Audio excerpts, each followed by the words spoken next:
जय श्री कृष्ण। आज की इस वीडियो में आप सभी जानेंगे कि यम को दीप क्यों जलाया जाता है, इसके जलाने की सही विधि क्या है और साथ ही जानेंगे इसके जलाने के फायदे। तो आइए जानते हैं। हर साल कार्तिक कृष्ण पक्ष की त्रयोदशी तिथि को यम दीप जलाने का बड़ा ही महत्व है। धनतेरस को धन त्रयोदशी भी कहा जाता है। इस दिन लोग खरीदारी करते हैं और इस दिन माँ लक्ष्मी और भगवान गणेश के साथ साथ भगवान कुबेर और धनवंतर की पूजा होती है। साथ ही इस दिन मृत्यु के देवता यमराज के लिए यम दीप जलाए जाते हैं। धार्मिक मान्यताओं के अनुसार यम दीप का दिया सही दिशा और सही समय पर घर के बाहर जलाना चाहिए। तो आइए सबसे पहले जान लेते हैं कि यम दीपदान किस प्रकार से करना चाहिए। तो ज्योतिष मान्यता के अनुसार यम दीपदान के दिए को कभी भी खाली नहीं जलाना चाहिए। इसमें एक सुपारी, एक पीली कौड़ी और एक सिक्का डालकर जलाना शुभ माना जाता है। और यम का दिया हमेशा जलाते समय इस बात का ध्यान रखना चाहिए कि वह दीपक नया नहीं होना चाहिए। उसे किसी इस्तेमाल किए हुए दिए का ही प्रयोग करके जलाना चाहिए। अगर कोई पुराना दिया नहीं है तो फिर हम आटे का दीपक बनाकर यमदीप जला सकते हैं। यमदीप को घर के मुख्य द्वार के दक्षिण दिशा में रखना चाहिए। यह दीपक चौमुखा यानी इसमें 4 बाती लगी होनी चाहिए। इस बात का भी ध्यान रखना चाहिए कि यमदीप हमेशा तेल से ही जलाना चाहिए।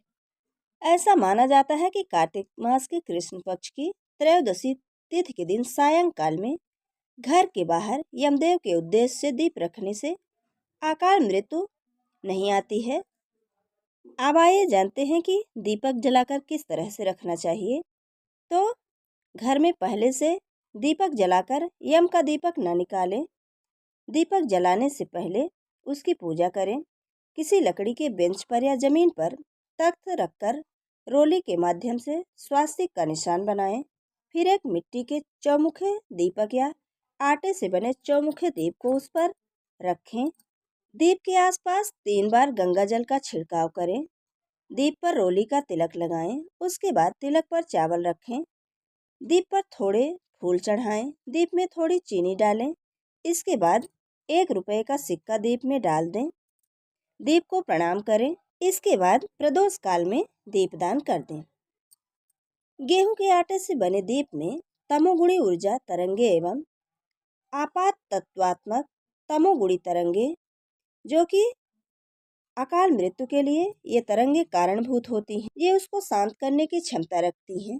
तदुपरांत स्वच्छ रुई लेकर 2 लंबी बत्तियां बना लें।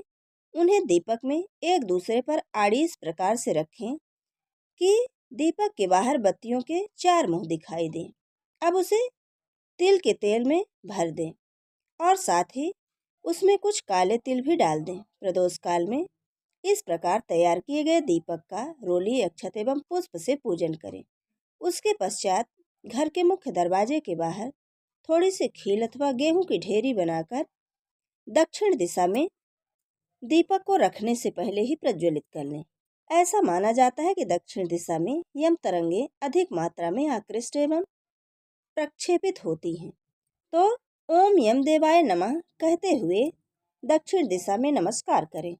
यम दीपदान का मंत्र है मृत्युना पाशदंडाभ्याम कालेन श्यामया सह त्रयोदश्यां दीपदानात् सूर्यजः प्रियताम मम।